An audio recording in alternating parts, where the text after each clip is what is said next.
பணியின் போது உயிரிழந்த மருத்துவர் ஒருவரின் குடும்பத்திற்கு 1 கோடி ரூபாய் நிதி உதவியும் குடும்பத்தினர் ஒருவருக்கு கருணை அடிப்படையில் வேலையும் கொடுக்கப்பட்டது என்ற தவறான தகவலை மருத்துவ கல்வி ஆராய்ச்சி இயக்குனர் சங்குமணி பரப்பி வருவதாக உயிரிழந்த மருத்துவரின் மனைவி அதிர்ச்சி குற்றச்சாட்டை முன்வைத்திருக்கிறார்.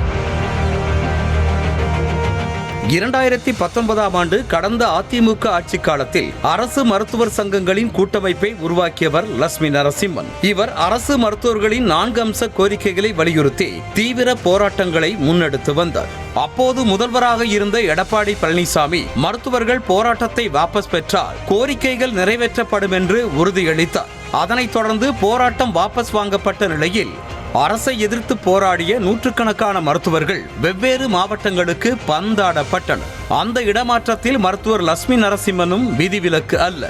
தர்மபுரியில் பணி செய்து கொண்டிருந்த லட்சுமி நரசிம்மன் ராமநாதபுரம் அரசு மருத்துவமனைக்கு மாற்றப்பட்டார். இடமாற்றத்தால் பல மருத்துவர்கள் பல்வேறு துயரங்களை அனுபவித்ததாகவும் அதனால் பழிவாங்கும் நடவடிக்கையை அரசு உடனே கைவிட வேண்டும் எனவும் அப்போதைய சுகாதாரத்துறை அமைச்சர் விஜயபாஸ்கரை சந்தித்து மருத்துவர் லட்சுமி நரசிம்மன் கோரிக்கை வைத்திருக்கிறார். ஆனால் கோரிக்கைகள் நிறைவேற்றப்படாமலேயே இருந்திருக்கிறது. சக மருத்துவர்களுக்கு ஏற்பட்ட பாதிப்பால் மிகுந்த மன உளைச்சல் அடைந்த லட்சுமி நரசிம்மன் கடந்த 2020ஆம் ஆண்டு பிப்ரவரி மாதம் 6ஆம் தேதி மாரடைப்பால் காலமானார்.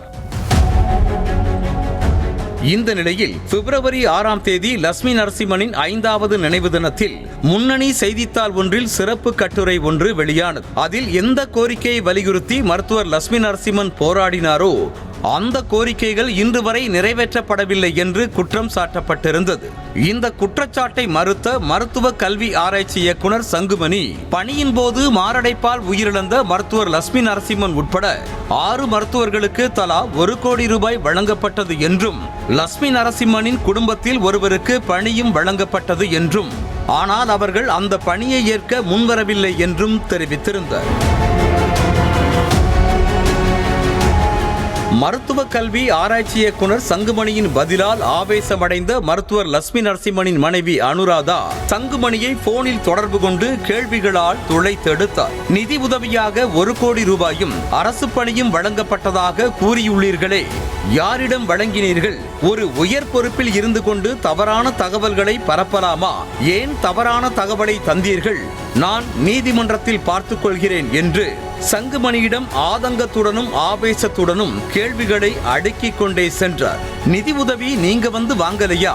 அப்படி சொன்னாங்களே, நான் கேட்டு சொல்கிறேன் என அனுராதாவின் ஒவ்வொரு கேள்விக்கும் மழுப்பலான பதிலை மட்டுமே அளித்து வந்த சங்குமணி ஒரு கட்டத்தில் சாரி மேடம் என்று சரணடைந்தார். இல்ல சார், தவறான தகவலை நீங்க பத்திரிகை கொடுக்க கூடாமா? அதுக்கு முந்தைய என்கிட்ட கேட்டிருக்கலாம் இல்ல சார்? யார்கிட்டயும் ஒருத்தர் கேட்டிருக்கலாம் இல்ல சார்? உங்களுக்கு யாரா இருந்தாலும் உயர் பதவியில் இருக்கிறாங்க, ஃபேக்டா தெரிஞ்சுக்கிட்டு பேசணும் சார். அதனைத் தொடர்ந்து இந்த விவகாரம் தொடர்பாக தான் பேசும் வீடியோ ஒன்றை வெளியிட்ட அனுராதா 2019ஆம் ஆண்டு 19,000 அரசு மருத்துவர்கள் போராடிய போது நேரடியாக மு.க. ஸ்டாலின் வந்து போராட்ட களத்தில் ஆதரவளித்ததுடன் திமுக ஆட்சிக்கு வந்தவுடன் கலைஞர் கொண்டு வந்த அரசாணை 354ஐ அமல்படுத்துவதோடு மருத்துவர்களின் அனைத்து கோரிக்கைகளும் நிறைவேற்றப்படும் என்று உறுதியளித்ததாக தெரிவித்தார். ஆனால் திமுக ஆட்சிக்கு வந்து 4 ஆண்டுகளாகியும் இன்று வரை மருத்துவர்களின் கோரிக்கைகள் நிறைவேற்றப்படவில்லை என்று தெரிவித்த அனுராதா அந்த கோரிக்கைகளை உடனடியாக நிறைவேற்ற வேண்டும் என்று கைகூப்பி கோரிக்கை வைத்தார். மேலும் நிதி உதவியும் அரசு பணியும் மருத்துவர் லட்சுமி நாராயணின் குடும்பத்திற்கு கொடுக்கப்பட்டதாக தவறான தகவலை தந்த மருத்துவ கல்வி ஆராய்ச்சி இயக்குனர் சங்குமணியையும் உடனடியாக சஸ்பெண்ட் செய்ய வேண்டும் எனவும் முதலமைச்சர் மு.க. ஸ்டாலினுக்கு அனுராதா கோரிக்கை வைத்திருக்கிறார். ஐயா, டாக்டர் கலைஞர் தந்த ஜீவோ 354 நீங்கள் அமல்படுத்தி கொடுக்கணும்ங்கிற இந்த கோரிக்கையை என்னுடைய உயிர் மடித்து உங்களுடைய பாதங்களில் சமர்ப்பித்து என்னுடைய இந்த கோரிக்கையை வைக்கிறேன். அதே சமயம் இப்படி போய் பொது வழியில் அவதூறுகளை கிளப்புறவர்களை நீங்கள் உடனடியாக வேலையை விட்டு தூக்க வேண்டும் என்றும் கேட்டுக்கொள்கிறேன். நன்றி, வணக்கம்.